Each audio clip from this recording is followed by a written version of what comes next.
The story begins on a distant planet called Zorath 7, where humans have built their first colony far from Earth. For years, they lived in uneasy peace with the Valith, a strange and mysterious alien race.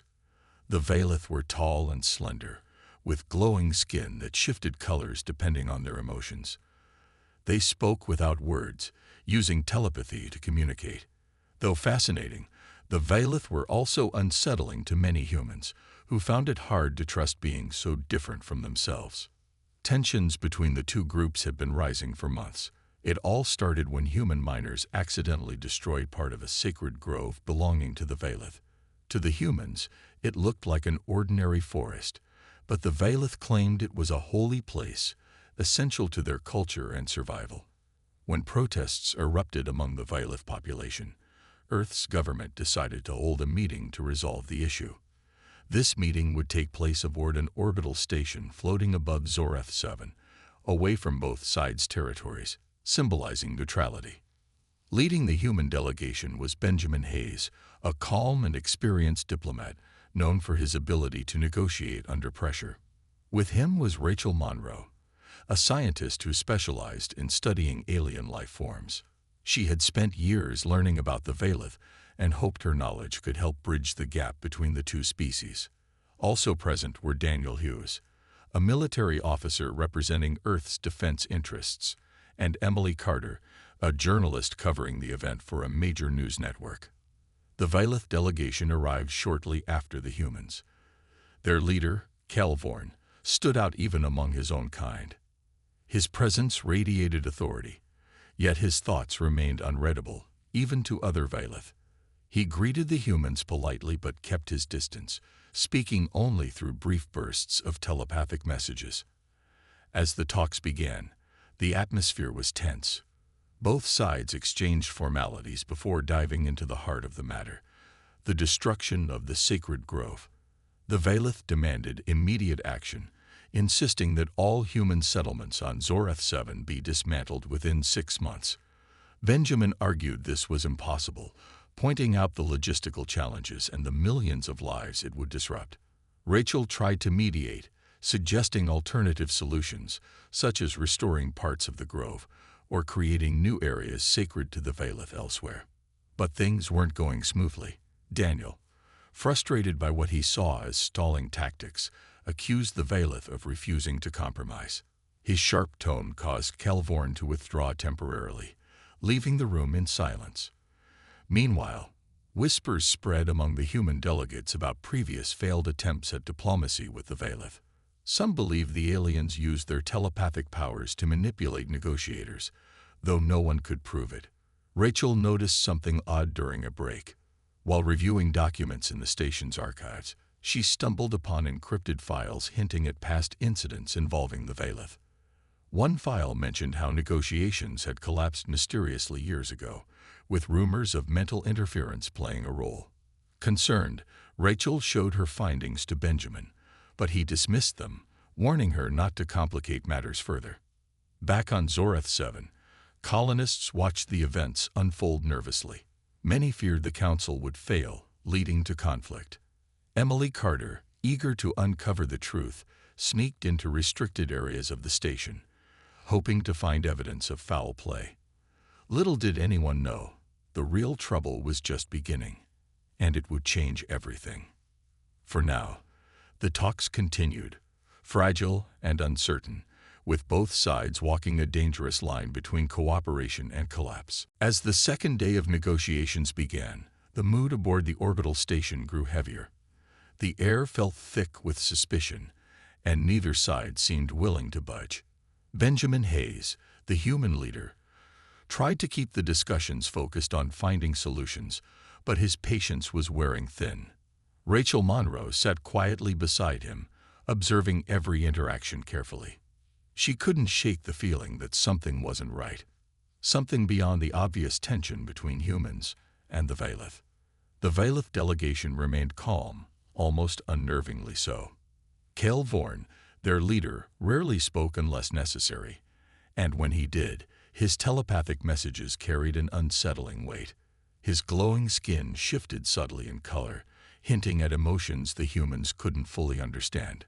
Rachel noticed this and wondered if the Veilith were hiding something, or if they simply didn't trust humanity enough to reveal their true thoughts.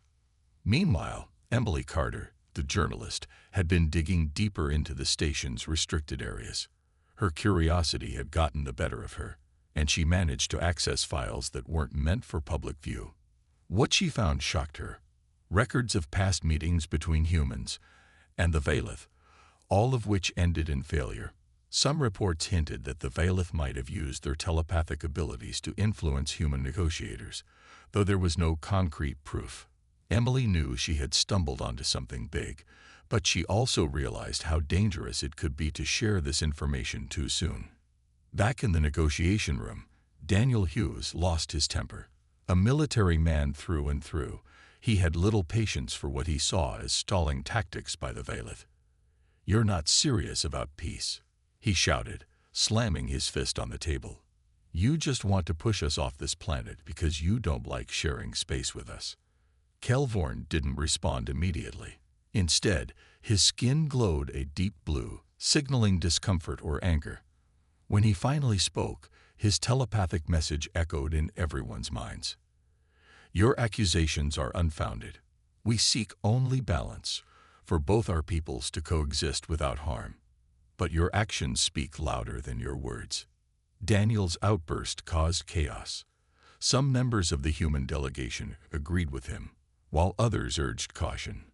Benjamin struggled to regain control of the situation, but the damage was done. Kelvorn stood up abruptly and announced that the Veilith delegation needed time to regroup.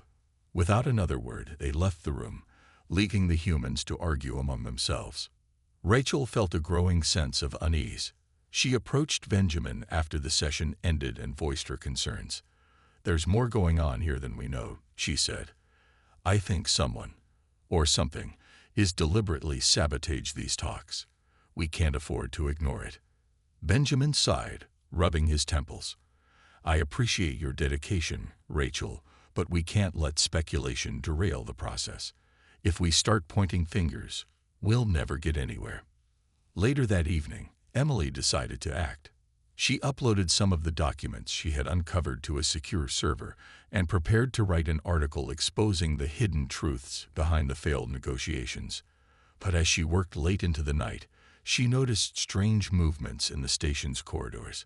Shadows flickered where they shouldn't, and faint whispers echoed in places that should have been silent. It was as if the station itself was alive and watching her. Unbeknownst to anyone, tensions were building not just between the humans and the Veilith, but within the human delegation as well. Trust was eroding quickly, and cracks were beginning to show. Little did they know, the worst was yet to come. Somewhere in the shadows, forces were at work, forces that would shatter whatever fragile hope for peace still remained. On the third day of negotiations, disaster struck without warning. A loud explosion rocked the orbital station, throwing everyone off balance. Alarms blared, and emergency lights flashed as chaos erupted. Smoke filled the corridors, and panicked voices shouted over the noise. When the dust settled, the human delegation realized the unthinkable had happened. Several members of their team were dead, including Daniel Hughes, the outspoken military officer. The survivors scrambled to assess the damage. Benjamin Hayes took charge, trying to calm the shaken delegates while organizing a response. Rachel Monroe moved quickly, helping injured colleagues and checking for survivors. Her heart sank as she confirmed Daniel's death. He had been a difficult man to work with, but his loss hit hard. The attack left everyone reeling, unsure of who or what was responsible. Accusations flew almost immediately. Some humans pointed fingers at the Veilith, claiming they had orchestrated the explosion to sabotage the talks. Others suspected rogue elements within humanity itself, possibly extremists who opposed any form of compromise with the aliens. The Veilith delegation, led by Kelvorn, denied involvement, but their calm demeanor did little to ease suspicions. Their glowing skin shifted in erratic patterns, betraying unease even as they insisted on their innocence. Amid the confusion, Emily Carter saw her chance. She had spent the previous night gathering evidence and now uploaded a video to the station's communication system. In it, she revealed encrypted files showing past incidents of failed diplomacy with the Veilith. More importantly, she hinted that the explosion might have been an inside job, a deliberate act to derail the negotiations. The video spread like wildfire, reaching not only the station, but also the colonies on Zorath 7 and eventually Earth itself. Public outrage exploded. Protesters gathered outside government buildings, demanding answers. On Zorath 7, colonists clashed over whether to trust the Veilith or prepare for war. The fragile peace teetered on the edge of collapse. Rachel confronted Calvorn privately, unable to ignore the mounting tension. "If you didn't do this," she said firmly, "then help us find out who did. Otherwise, how can we ever move forward?" Calvorn's skin glowed faintly green, a sign of sincerity among his people. "We seek no conflict," he replied through telepathy. "But know this, walking away from these talks will bring consequences far greater than you imagine." Despite his warning, Benjamin made the painful decision to suspend the negotiations indefinitely. Addressing the remaining delegates, he explained that safety was the top priority.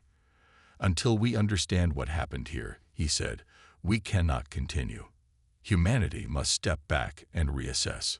Rachel felt a mix of anger and despair as the announcement sank in.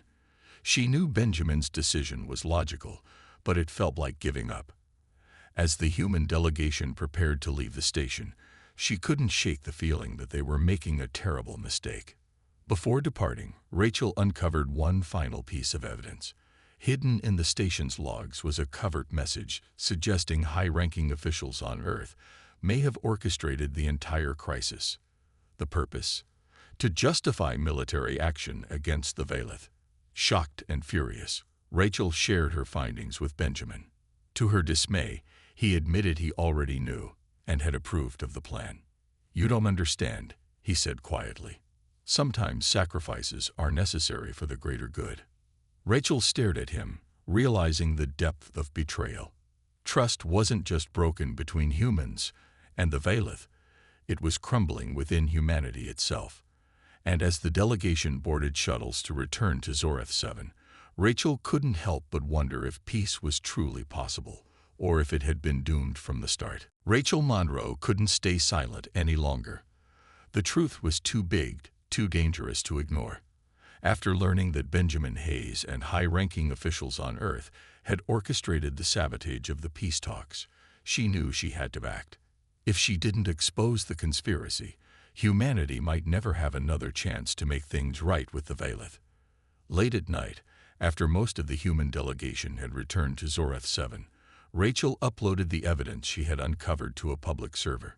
She included encrypted files, covert messages, and her own written account of what had happened aboard the orbital station. Before hitting send, she hesitated for a moment, knowing this would put her life in danger. But then she thought of all the lives lost, not just Daniel Hughes and the others killed in the explosion, but also the countless colonists and Veilith who would suffer if war broke out.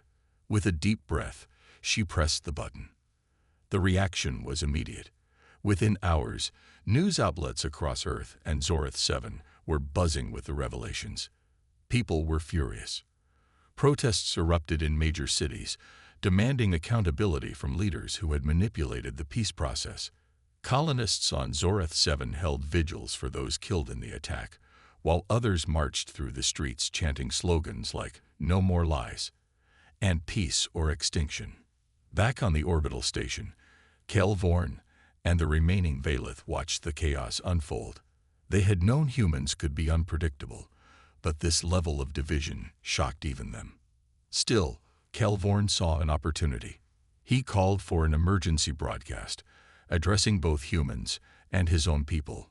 Through telepathy amplified by technology, his voice reached every corner of the colony and beyond. "Your kind has made grave mistakes," Calvorn began, his glowing skin shifting to a calm blue. "But so have we. There is a force at work here far greater than either of us, a power unleashed when your miners destroyed the sacred grove. This energy, ancient and unstable, threatens not only Zorth 7, but the entire region of space. If left unchecked, it will consume us all. His words sent shockwaves through both populations. Humans and Valith alike struggled to grasp the magnitude of the threat. Rachel listened intently, realizing the situation was far worse than anyone had imagined. The sacred grove hadn't just been a cultural site. It had contained artifacts capable of containing immense telepathic energy. By damaging it, humanity had triggered a chain reaction that could spiral out of control. Kelvorn continued, his tone urgent but measured. We cannot fight each other while facing such peril. Cooperation is no longer optional. It is survival. Unless we work together to stabilize this energy, there will be no future for either of our species. The ultimatum hung heavy in the air. Some humans dismissed it as fear-mongering, accusing the Valith of exaggerating the danger to regain control. Others, however, believed Kelvorn's warning and called for renewed efforts to collaborate. Among them was Rachel, who now found herself at the center of a growing movement advocating for unity. Benjamin Hayes faced mounting pressure. His role in sabotaging the talks came under intense scrutiny, and calls for his resignation grew louder. Haunted by guilt, he wrestled with his conscience. In the end, he defied orders from Earth and chose to stay behind on Zoreth 7, vowing to help repair the damage he had helped create. As the days passed, a fragile alliance began to form. Scientists, engineers, and diplomats from both sides gathered to address the crisis. Rachel worked closely with Lyra Zinn, a Valith scientist whose knowledge complemented her own. Together, they devised a plan to harness the rogue energy using remnants of the sacred grove. It was risky and untested, but it offered a glimmer of hope. For the first time since the talks collapsed, humanity and the Valith stood side by side, united by a common goal. Yet old prejudices lingered, threatening to undermine their efforts. As they raced against time, one thing became clear: the path to peace would require more than science. It would demand trust, forgiveness, and courage from both sides. The plan to stabilize the rogue energy was ambitious and fraught with challenges. Rachel Monroe and Lyra Zinn, the Valith scientist, worked tirelessly alongside a team of humans and aliens. They used fragments of the sacred grove, salvaged from the damaged site, to build a device capable of containing the unstable telepathic force. The process required precision and cooperation, but old tensions often got in the way. Human engineers clashed with Valith artisans over how to construct the device. The humans relied on blueprints and calculations, while the Valith preferred intuition and organic designs. Arguments broke out frequently, sometimes escalating into shouting matches. Rachel tried to mediate, reminding everyone that failure wasn't an option. "If we don't work together," she said firmly, "we're all going to die." Despite the friction, small moments of connection began to emerge. A human technician named Alex learned to interpret the subtle color shifts in a Valith worker's skin, using them to gauge emotions during difficult discussions. Another Valith, younger and less experienced than Lyra Zinn, marveled at the efficiency of human tools and started incorporating them into their work. These tiny breakthroughs gave Rachel hope that trust could be rebuilt, even after so much damage had been done. Benjamin Hayes stayed close to the project, lending his support where he could. Though his reputation was tarnished, he threw himself into the effort, determined to make amends. He spent hours consulting with both sides, smoothing over conflicts and encouraging collaboration. His presence helped ease some of the lingering resentment, though not everyone forgave him for his role in sabotaging the peace talks. Meanwhile, Emily Carter continued reporting on the unfolding events. Her articles highlighted the struggles and triumphs of the joint team, painting a picture of two species learning to coexist despite their differences. Back on Earth, public opinion began to shift. People who had once called for war now saw the value of working with the Valith. Even skeptics couldn't deny the urgency of the situation, or the bravery of those risking their lives to fix it. As the days passed, progress on the containment device inched forward, but time was running out. The rogue energy showed signs of growing stronger, causing strange phenomena across Zorath 7. Trees bent unnaturally toward the sky, animals behaved erratically, and colonists reported hearing voices in their minds, whispers they couldn't explain. Fear spread among the population, testing the fragile alliance between humans and Valeth. One evening, as the team worked late into the night, disaster struck again. A malfunction caused part of the device to overload, sending a surge of energy through the lab. Several workers were injured, and critical components were destroyed. Panic rippled through the group, with some suggesting they abandon the project altogether.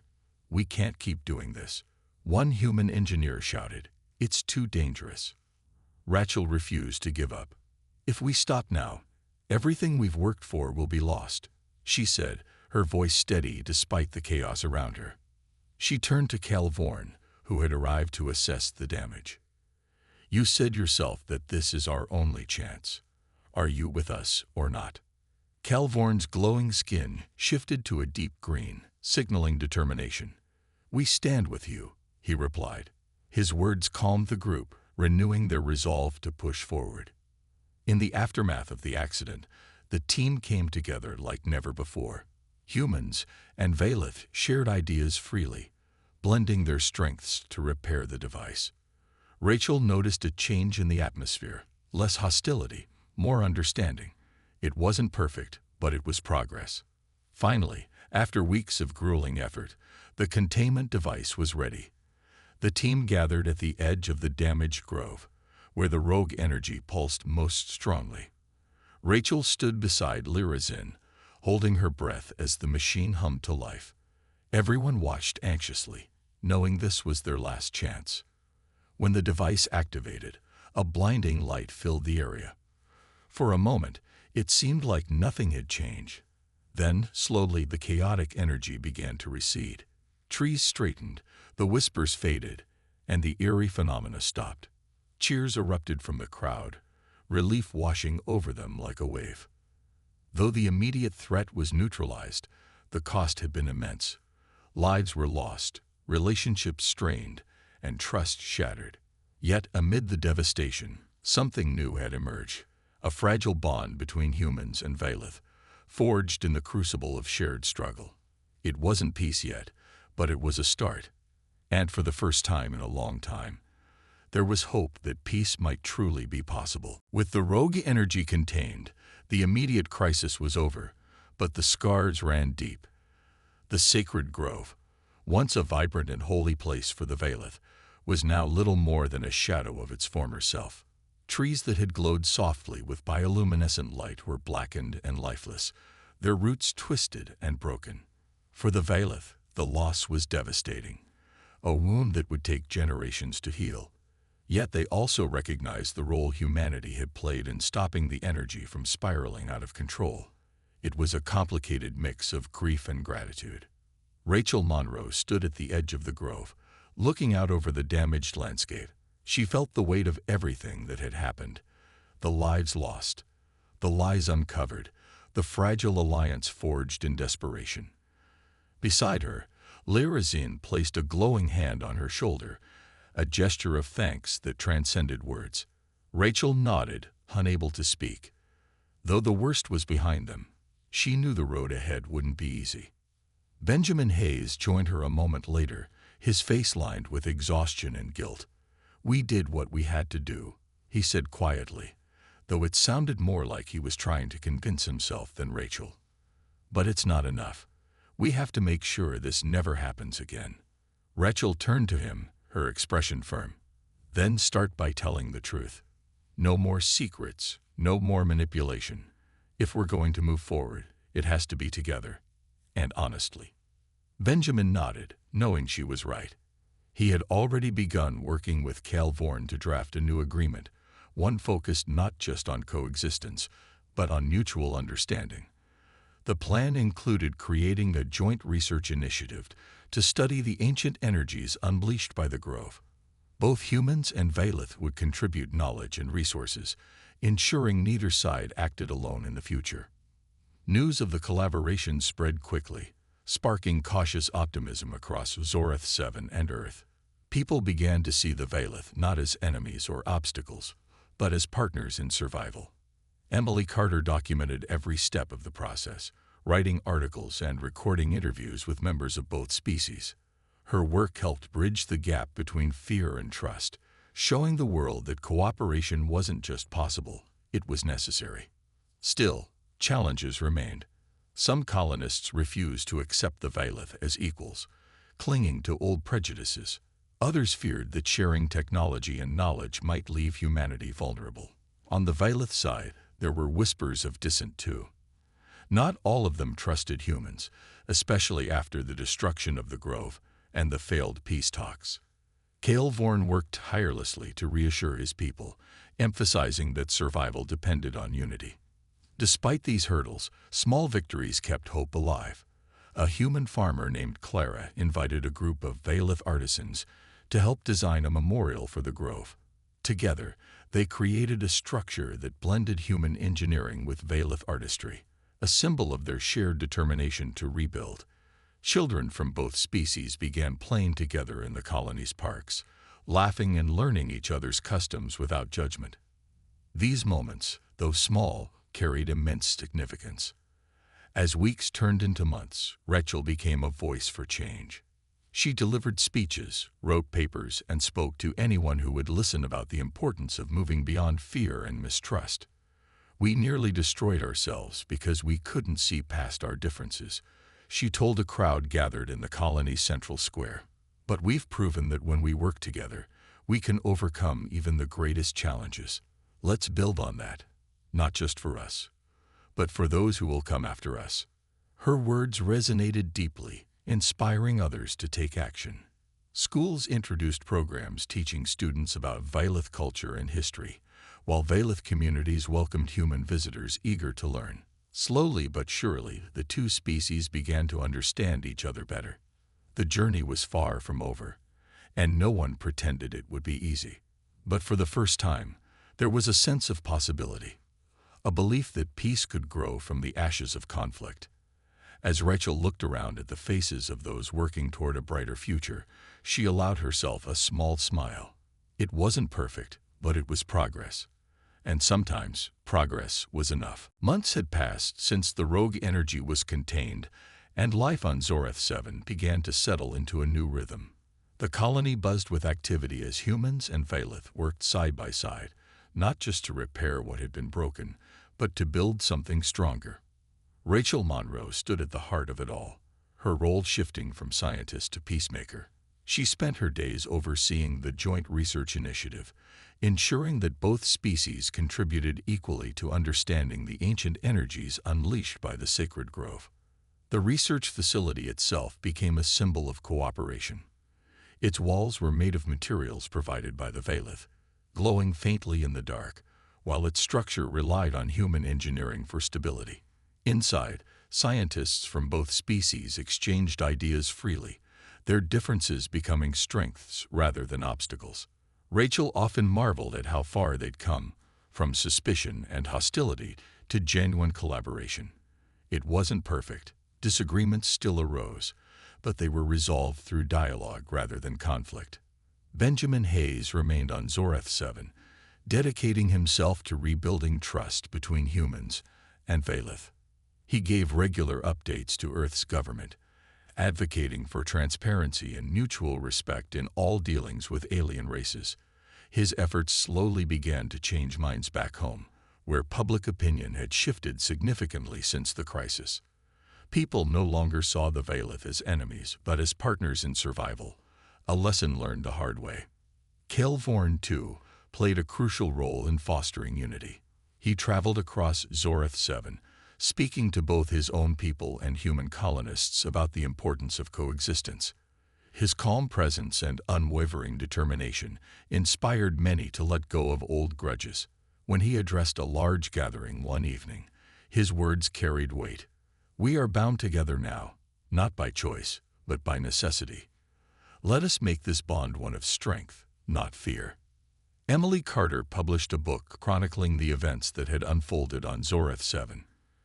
Titled *Through the Ashes*, It detailed the failed peace talks, the sabotage, and the eventual alliance that saved them all. The book became required reading for schools and governments alike, ensuring that humanity never forgot the lessons learned. Emily dedicated it to those who had lost their lives, writing in the preface, "Their sacrifices remind us that peace is worth fighting for, even when the odds seem impossible." As time went on, small acts of kindness began to define daily life. A human child brought flowers to a grieving Valeth family, while a Valeth healer offered remedies to sick colonists. These gestures, though simple, built bridges that no amount of diplomacy could achieve. Trust grew slowly, nurtured by shared experiences and a common goal. Rachel delivered her final speech before departing Zoreth 7, addressing a crowd of humans and Valeth gathered under the stars. Her voice was steady but filled with emotion. "We've faced destruction and despair," she said, "but we've also found hope and courage. Let this be our legacy, not the mistakes we made, but the steps we took to fix them. Together, we can create a future where neither of us has to walk away from the table again." Her words echoed long after she left, inspiring others to continue the work she had started. Benjamin stayed behind, committed to seeing the project through. Kelvorn returned to his people, carrying with him a renewed sense of purpose. And Emily's book reached millions, sparking conversations about how humanity could approach other alien species in the future. Though challenges lay ahead, there was cautious optimism. For the first time, the seeds of true peace had been planted, not through councils or treaties, but through shared struggle and sacrifice. As the sun rose over Zoreth 7, casting light on a world forever changed, both humans and Valeth looked toward the horizon with a quiet belief that they could face whatever came next, together.